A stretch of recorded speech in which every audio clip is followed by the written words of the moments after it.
বারুইপুরে বর্বরতা, নাবালিকা নির্যাতন খুনের ঘটনায় আরো একজনকে গ্রেফতার করেছে পুলিশ। বারুইপুর থানার স্পেশাল অপারেশন টিম ও এসটিএফ এর জালে কবির মোল্লা। বসিরহাট এলাকা থেকে গভীর রাতে এই চতুর্থ অভিযুক্তকে গ্রেফতার করেছে পুলিশ।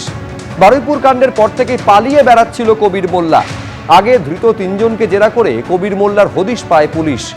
নির্যাতন এবং খুনের ঘটনায় ধৃতের সংখ্যা বেড়ে দাঁড়ালো 4। ধৃতকে জেরা করে আরো তথ্য পাওয়ার চেষ্টা চালাচ্ছেন তদন্তকারীরা।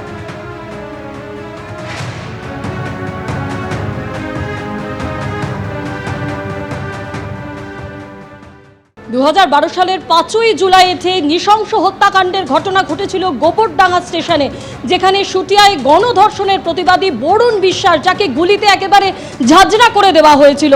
সম্প্রতি আপনারা জানেন, বিচারের দাবিতে সেই বরুণ বিশ্বাসের পরিবার, যারা মুখ্যমন্ত্রী শুভেন্দু অধিকারীর দ্বারস্থ হয়েছেন। বারুইপুরে পুলিশি এনকাউন্টারে অন্যতম অভিযুক্ত প্রভাস মণ্ডলের মৃত্যু। আর এই প্রসঙ্গে বরুণ বিশ্বাসের পরিবারের কি বক্তব্য, শুনুন। আমাদের উনি আশ্বাস দিয়েছেন, মাননীয় মুখ্যমন্ত্রী শুভেন্দু অধিকারী আমাদের আশ্বাস দিয়েছেন, উনি আমাদের এটাকে ইনভেস্টিগেশন করাবেন এবং একটা সিট গঠন করে দেবেন। আমি প্রথম থেকে যেটা বলে এসেছি সেটা একই কথা। আমার এনকাউন্টার, গুলি একই জিনিস। আমার ভাইকে গুলি করে মারা হয়েছে, আমার ভাইকে যেমন খুন করা হচ্ছে তাদের সেভাবে গুলি করা হোক। পুলিশের গুলিতে মৃত্যু হলো ধৃত এক অভিযুক্তের। পুলিশের এনকাউন্টারে মৃত্যু নাবালিকা নির্যাতন খুনে অন্যতম ধৃত প্রভাস মণ্ডলের। ঘটনার পুনর্নির্মাণের সময় পালানোর চেষ্টা করেছিল প্রভাস, এমনকি পুলিশের বন্দুক ছিনিয়ে সে গুলি চালায়। পাল্টা পুলিশ গুলি চালালে মৃত্যু হয় প্রভাস মণ্ডলের।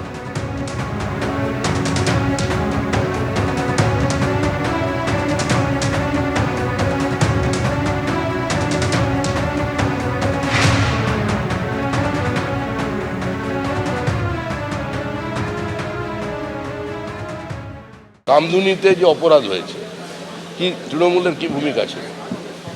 অপরাধীকে কেউ বাঁচাতে পারবে না। যারা খুন করেছে, যারা গণধর্ষণ করেছে, তাদের পাতাল থেকেও খুঁজে বার করা হয়। আর কেউ এই ধরনের অপরাধ করলে, বিহার থেকে শুটার নিয়ে এলে, উত্তরপ্রদেশ থেকে শুটার নিয়ে এলে, যে বলেন যে বিহারের যে একটা চালু হয়েছিল এখানে, এই ঘটনার বলি অনেকেই হয়েছে। নির্বাচনের পরেও আমরা 3 জন আমাদের কর্মীকে হারিয়েছি, তৃণমূল খুন করেছে। কিন্তু তৃণমূলের কোনো কাউন্সিলর, বিধায়ক, সাংসদ এখনো পর্যন্ত আক্রান্ত হয়নি, সুস্থ আছে। আমরা চাইলে পরিস্থিতি অন্যরকম হতে পারতো, এবং চাইলে যখন তখন পরিস্থিতি অন্যরকম হতে করে দেওয়া যেতে পারে। সেটা মানুষও বোঝে, তৃণমূলও বোঝে। কিন্তু আমরা সে পথে হাঁটিনি। ওই পথটা কোনো সুস্থ রাজনীতির পথ নয়। কিন্তু অপরাধীদের স্থান হয় জেলের ভেতরে, আর না হলে আকাশের ওপরে। এনকাউন্টার তো কোনো আইনগত পদ্ধতি নয়। কেউ যদি অভিযুক্ত হয়, কেউ যদি দোষী হয়, তাহলে তাকে আদালতে নিয়ে যাওয়া হোক, আদালত তাকে বিচার করে ফাঁসি দিক। পুলিশ এই সামারি জাস্টিস যে করছে, সেটা পুরোপুরি অন্যায়, নিন্দার যোগ্য। উত্তরপ্রদেশে তো এটা যোগী আদিত্যনাথ তার স্টাইল করে নিয়েছে। আসামেও হচ্ছিল কিছুদিন ধরে, এখন পশ্চিমবাংলায় চলে এলো। এইটাই দুর্ভাগ্যজনক। তৃণমূল কি এই ধরনের অত্যাচারকে সমর্থন করছে? অবশ্য এটাতে আমাদের খুব একটা কোয়েশ্চেন নেই, কারণ 15 বছর ধরে তো তৃণমূল আপনারা এটাই সমর্থন করেছেন। যাদের ধর্ষণ হয়েছে, আমাদের মহিলাদের, তাদেরকে অপমান করা হয়েছে, আমাদের ক্যারেক্টার নিয়ে কাটাছেড়া করা হয়েছে। 8টার পর বেরোনো যাবে না, সর্দি কাশির মতো ধর্ষণও একটা জিনিস। রেট বেঁধে দেওয়া হয়েছে, অপমান করা হয়েছে। আপনারা যে এই কথাটা বলবেন, এটাই তো স্বাভাবিক। কিন্তু বাংলার মানুষের জবাব দেবে। কেউ ধর্ষণ করেছে, তাকে ধরা হয়েছে, তাকে ক্রাইম সিনকে দেখাবার জন্য যখন তাকে নিয়ে যাওয়া হচ্ছে, সে চালাকি করে পালাবার চেষ্টা করছে, তখন তাকে মারা হচ্ছে। যারা এই ধরনের ভাবছেন যে পার পেয়ে যাবেন, কেউ জানতে পারবে না, আপনাদের কেউ সাহায্য করতে পারবে, কেউ বাঁচাতে পারবে না, এটুকু আপনাকে বলে দিচ্ছি। পুলিশের রিভলভার কেড়ে নিচ্ছেন, সেখানে পুলিশ একা নেই।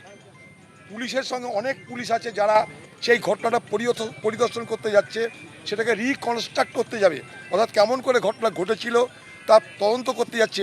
সেখানে এক ভ্যানওয়ালা আছে, চুল্লুখোর, মাদকখোর, যে ধর্ষণ করে খুন করেছে, সে রিভলভার কেড়ে নিল, আবার গুলিও চালালো, পালাতেও গেল, পুলিশে গুলি করতে হলো। পুলিশ কোথায় আমাদের? অথচ সেই লোকটাকে খালি হাতে একটা যুবক দেখছি টিভিতে ধরে নিয়ে যাচ্ছে থানাতে। বলুন, সে স্বীকার করছে মারের আগেই। তাহলে আজকে পশ্চিমবঙ্গের পুলিশটা কোথায় আছে বলুন আমাকে? এই পুলিশ দিয়ে কী করে পশ্চিমবঙ্গের আইন শৃঙ্খলা রক্ষা হবে, এটা আমার কাছে একটা বড় প্রশ্ন। এখন মুখ্যমন্ত্রী আসছেন, মুখ্যমন্ত্রী বলছেন, মুখ্যমন্ত্রীর কথায় এলাকার মানুষ খুশি হচ্ছে, মুখ্যমন্ত্রীর কথাতে এলাকার মানুষ ভরসা রাখছে, এটা খুব ভালো কথা। কিন্তু পাশাপাশি আজকের পুলিশ, সেই পুলিশের দুরবস্থাটা কিন্তু চোখে আঙ্গুল দিয়ে দেখিয়ে দিল। এনকাউন্টার করাটা মানে যে পালাচ্ছে তাকে ডিমোবিলাইজ করবার জন্য পুলিশের একটা অ্যাক্ট আছে, lower portion of the body.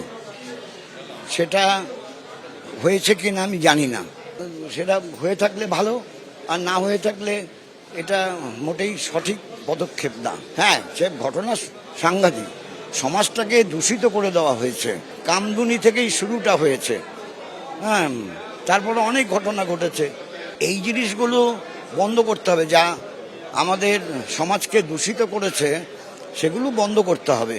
এই সরকারের কাছে সেটা প্রত্যাশা করব। আসামি পালাতে চাইলে তাকে তো ধরতেই হবে, আর সেক্ষেত্রে যদি সে আক্রমণ করতে চায় প্রত্যাঘাত হবে। আর বিরিয়ানি খাওয়ানোর দরকারই বা কী আছে? এদের সরকারি পয়সা, আমরা তো প্রথম থেকেই বলেছিলাম। হ্যাঁ, মানুষ এতেই সমর্থন দিয়েছিল যে সকালে ধরলে বিকেলে খরচ হবে। যদিও এটা অন্য ধরনের ঘটনা, আসামি পালাতে গিয়ে আক্রমণ করতে গিয়ে পুলিশ নিজেকে বাঁচাতে এটা করতে হয়েছে। আজকের অন্যতম বড় খবর, বারুইপুর কাণ্ডে এনকাউন্টার, পুলিশের গুলিতে মৃত্যু ধৃত এক অভিযুক্তের। পুলিশের এনকাউন্টারে মৃত্যু, নাবালিকা নির্যাতন খুনে ধৃত প্রভাস মণ্ডলের। ঘটনার পুনর্নির্মাণের সময় পালানোর চেষ্টায় প্রভাস মণ্ডলের দাবি পুলিশ সূত্রে। পুনর্নির্মাণের সময় এক পুলিশ কর্মীর আগ্নেয়াস্ত্র ছিনতাই করে গুলি প্রভাসের। এক রাউন্ড গুলি চালিয়ে পালানোর চেষ্টা করে ধৃত প্রভাস মণ্ডল। পুলিশ সূত্রে এমনই দাবি করা হচ্ছে, আর এই প্রভাস মণ্ডল পালানোর চেষ্টা করতে পাল্টা গুলি চালায় পুলিশ। গুলিবিদ্ধ প্রভাস মণ্ডলকে বারুইপুর হাসপাতালে নিয়ে গেলে সেখানে মৃত ঘোষণা করা হয়।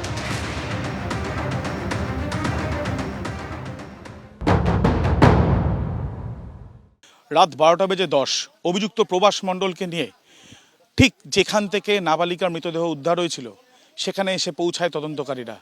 তারা এখানে পুনর্নির্মাণের প্রক্রিয়া করবেন বলে এসেছিলেন, কিন্তু এই ঘুটঘুটে অন্ধকার, অন্যদিকে ঝমঝমিয়ে বৃষ্টি, আর এই যে পথ দেখা যাচ্ছে অত্যন্ত দুর্গম, জল জমে রয়েছে, সেই জায়গা দিয়ে যখন তাকে নিয়ে যাওয়া হচ্ছিল তখনই সে এক পুলিশ কর্মীর সার্ভিস রিভলভার সেখান থেকে সে এক প্রকার বলা যায় যে ছিনতাই করে এবং পুলিশকে লক্ষ্য করে সে গুলি চালায়। এবং এখান দিয়ে পালিয়ে যাওয়ার সময় পুলিশ প্রথমে তাকে ধাওয়া করে, ধরতে না পারলে পাল্টা গুলি চালানো হয়। এবং গুলি চালানোর পর যেটা দেখা যাচ্ছে যে তার গুলিবিদ্ধ হয় সে, এবং গুলিবিদ্ধ হওয়ার পরে ঠিক যে জায়গায় আমরা দাঁড়িয়ে আছি চারিদিকে ক্ষেত এবং জলাশয়, এখানে আশেপাশে কোনো মানুষ বসবাস সেইভাবে করেন না। আর এই জায়গাটা, যেই জায়গাতে আমরা দাঁড়িয়ে আছি সেই জায়গা সম্পূর্ণভাবে ঘিরে রাখা হয়েছে পুলিশের তরফ থেকে। আর এখানেই গুলি খেয়ে বা গুলিবিদ্ধ হয়ে প্রভাস মণ্ডল এখানে লুটিয়ে পড়ে। এরপর পুলিশ আধিকারিকরা তাকে সেখান থেকে নিয়ে স্থানীয় যে হাসপাতাল রয়েছে সেখানে নিয়ে গেলে সেখানে যিনি কর্তব্যরত চিকিৎসক তিনি মৃত বলে ঘোষণা করেন। ইতিমধ্যে পুলিশ আধিকারিকদের তরফ থেকে প্রবাসের পরিবারের সদস্যদেরকেও যোগাযোগ করা হয়েছে এবং বিষয়টি জানানো হয়েছে।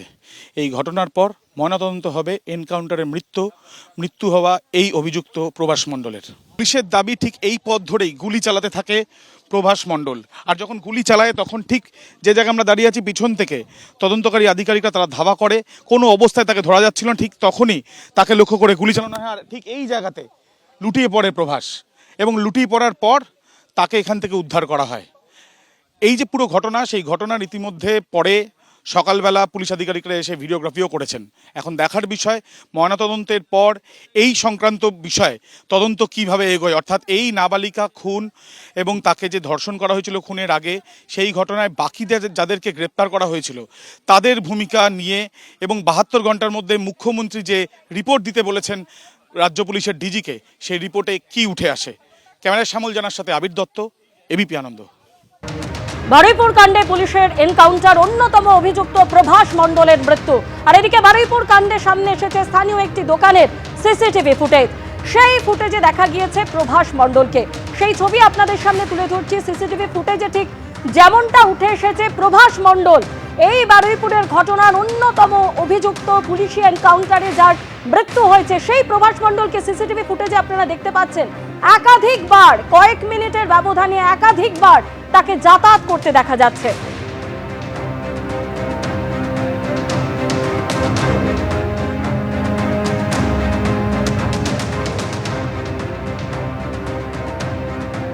বারুইপুরের ঘটনায় পুলিশের এনকাউন্টারে অন্যতম অভিযুক্ত প্রভাস মণ্ডলের মৃত্যু, আর এই নিয়ে নিহত নাবালিকার বাবা তিনি প্রতিক্রিয়ায় জানাচ্ছেন সরকারের উপর আস্থা আছে, সম্পূর্ণ ভরসা আছে। পুলিশের উপর পুরো রাস্তা আছে, সরকারের উপর পুরো রাস্তা ভরসা আছে। সিএম কালকের কথা দিয়েছে সেভাবে উনি যেভাবে কাজ চালিয়ে যাচ্ছে আমরা খুব খুশি, অত্যন্ত খুশি। সিএমের উপর পুরো ফুল ভরসা আছে আমাদের, পুলিশের উপরে পুরো ফুল ভরসা আছে। পুলিশ না থাকলে আমরা এত এগোতে পারতাম না কোনোদিন। খুশি আমি, তাতে খুশি।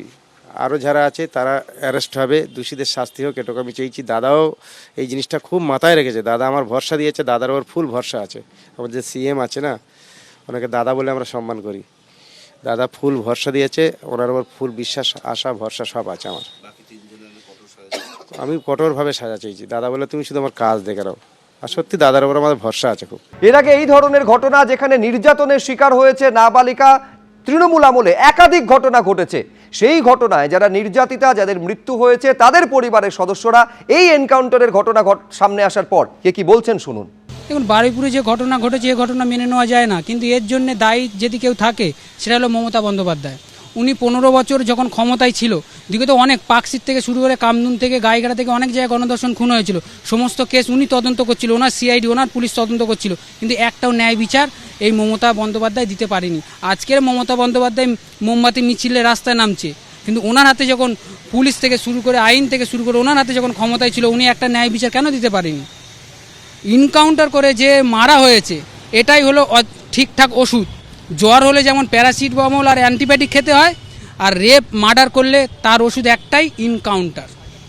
আমরা ন্যায় বিচার পাইনি, কারণ আমরা কেন ন্যায় বিচার পাইনি, কেন মমতা বন্দ্যোপাধ্যায় ন্যায় বিচার দিতে পারেনি? ভোট ব্যাংকিং বাঁচানোর জন্যে তাদেরকে ছেড়ে দেওয়া হয়েছে। আমাদের ঘটনাটা ঘটিয়েছিল কে? তৃণমূল প্রধানের ভাইপো। যেমন সন্দেশখালীতে শেখ শাহজাহান রাজত্ব চালাতো, কামদুনি শাসন এলাকায় আনসার আলী তার সহকর্মীরা রাজত্ব চালাতো। আমার দিদি সেদিনকে বাড়ি ফিরছিল, আমার দিদির গণধর্ষণ ও খুন করে। এটা মমতা বন্দ্যোপাধ্যায়ের নির্দেশে পোস্টমর্টম রিপোর্ট পুরো ভুলভাল করেছে। আমি কানতে আসি, আমার মেয়ের কোনো ন্যায় হয় নাই। লোয়ার কোর্টে ফাঁসির ব্যবস্থা হইলেও হাইকোর্ট সুপ্রিম কোর্টের আমার ওই ফাঁসির ব্যবস্থা হইল না। সেই জন্য আমি আজ পর্যন্ত আমি এইটাই আশাতে আছি যে আমার মেয়েরও আর ফাঁসির সাজা হোক, ওই 21-এ ফাঁসির সাজা হোক, এইটাই আমি মনে করি। ওই মা ভাগ্যশালী, আমি এইটাই বলতে চাই, ভাগ্যশালী। ওনার মেয়ে মারা গেছে কিন্তু ন্যায় পাইল, 21 সাথে সাজা পাইল, ইনকাউন্টার হইল। আমার কেসেও মাটিগাড়ার থানার পুলিশ এরকম করতো, আমাকে তখন শান্তি হইতো আমার মনে। হ্যাঁ, আমার মেয়েকে এরকম ধর্ষণ করছে, ওর পরে ও আজকাল নাই, ওরও জীবন হারাইতে হয়েছে, আমি এরকম ভাবতাম। আমার বিয়ের সময় তো বিচার পাইনি, আর বারুইপুরে যে ঘটনাটা ঘটেছিল এনকাউন্টার করে দিয়েছে, আমি খুব শুনে খুশি হলাম। আমার বেলাও যদি এরকমই করতো আমি খুশিই হতাম। আমি সঠিক বিচার পাইনি, কারণ প্রাক্তন মুখ্যমন্ত্রী যে আমাদের বিচার দেওয়ার কথা বলেছিল, সুবিচার দেয়নি আমাদের। আমি যে লিখিতগুলো নিয়ে গেছিলাম, উনি বলেছিল যে হ্যাঁ দেখব, কিন্তু কিছুই দেখেনি আমাদের। যে ঘটনা ঘটেছে বারুইপুরে, এনকাউন্টারে মৃত্যু হলো অন্যতম অভিযুক্ত প্রভাস মণ্ডলের, তা নিয়ে রাজনৈতিক প্রতিক্রিয়া একের পর এক আসতে শুরু করেছে। বিরোধীদের কি প্রতিক্রিয়া, মৌসম বেনজির নূর কি বলছেন দেখব। এটাকে আমরা সবসময় ধিক্কার জানাই যারা করেছে, এবং এটার বিরুদ্ধে যেমন মানুষের একটা ক্ষোভ আছে, আমাদের সবারই ক্ষোভ আছে, এবং যারা ঘটনা ঘটিয়েছে দৃষ্টান্তমূলক শাস্তি হওয়া দরকার, ফাঁসি হওয়া দরকার আমরা মনে করি, এবং খুব স্ট্রং অ্যাকশন নেওয়া দরকার। কিন্তু তার সাথে সাথে আমি এটাও বলবো যে এই যে পুলিশ এনকাউন্টার যে করা হচ্ছে, কিন্তু লকে কিন্তু করে মানে সাপোর্ট করে বা লয়ের গাইডেন্সে কিন্তু হচ্ছে না। আমাদের দেশে কিন্তু একটা আইন আছে, একটা সিস্টেম আছে, সেটাকে মেনে কিন্তু করা হচ্ছে না। যেটা আমরা ইউপির কালচার দেখেছি, যবে থেকে বিজেপি ক্ষমতায় এসছে ইউপির কালচার কিন্তু আমরা আস্তে আস্তে বেঙ্গলে দেখতে পাচ্ছি, যেটা বেঙ্গলের কালচার নয়। ইউপি 2.0 আমরা এতদিন শুনতাম ইউপি হচ্ছে এনকাউন্টার রাজ, ঠোক দো সরকার। আজকে বাংলায় এই প্রথম এনকাউন্টার আমরা দেখলাম এবং বিজেপি আমার আশ্চর্য লাগছে, তারা বলছে এটা দৈব বিচার। আমি যতদূর জানি ভারতবর্ষের মানুষ, বাংলার মানুষ, আমরা এখনো একটা দেশে বাস করি যেটা সাংবিধানিক আচারে চলে, যেটার সংবিধান হচ্ছে সুপ্রিম রুল বুক। আমরা তো ভগবদ্গীতা, বাইবেল, কুরআনের বিচারে চলি না, আমরা তো কনস্টিটিউশনে চলি এবং আমরা বিএনএসএস, আইপিসি, সিআরপিসি যেটা ছিল সেই বিচার ব্যবস্থা, সেই ন্যায় ব্যবস্থায় চলি। সেইখানে দাঁড়িয়ে বাংলার মানুষকে যদি কোনো পার্টি, কোনো সরকার বলে যে তারা দৈব বিচার হচ্ছে, এর থেকে বড় লজ্জাজনক জিনিস হতে পারে না। বারুইপুরের ধর্ষণ কাণ্ডে প্রধান অভিযুক্ত আজকে এনকাউন্টারে মারা গেলেন।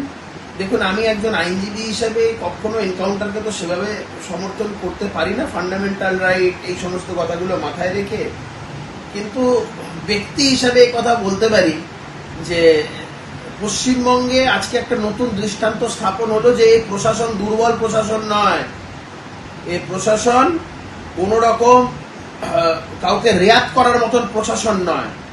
প্রধান অভিযুক্ত বন্দুক ছিনতাই করে পালাতে যাবেন আর প্রশাসনের লোকেরা রসগোল্লা ছুড়বে, তো এই পদ্ধতিতে প্রশাসন চলবে না। যেভাবে যারা করবে তার জবাব প্রতিটা মুহূর্তে ইঞ্চিতে ইঞ্চিতে দিয়ে দেওয়া হবে।